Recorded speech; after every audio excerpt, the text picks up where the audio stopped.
Dear viewers, আসসালামু আলাইকুম রাহমাতুল্লাহ। আপনাদের দোয়ায় আমি এখন কলকাতার কাঁসার তৈরির একটি কারখানায়। এখানে তারা কঠোর পরিশ্রম করে বিভিন্ন ইউটেন্সিলস তৈরি করে। আজ আপনারা শুধু দেখছেন কীভাবে কাঁসার প্লেট তৈরি করে।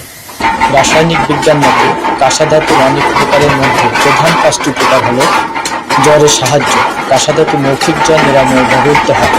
অ্যানিমিয়া নিরাময়, অনেক সময় অক্সিজেনের পরিমাণ কমে যাওয়ার ফলে অ্যানিমিয়া হতে পারে। কাঁসা ধাতু অক্সিজেন পরিমাণ বৃদ্ধি করে এবং অ্যানিমিয়া নিরাময় করে। অস্থি ও দাঁতের সমস্যা, কাঁসা ধাতু স্নায়ুতাত্ত্বিক সিস্টেমের উন্নতি করে, যা অস্থি ও দাঁতের স্বাস্থ্যকে উন্নত করে। পেট সমস্যা, কাঁসা ধাতু পেটের জন্য সহায়ক, পেটের গ্যাস, অতিসারের সমস্যার উপশমনে ব্যবহৃত হয়।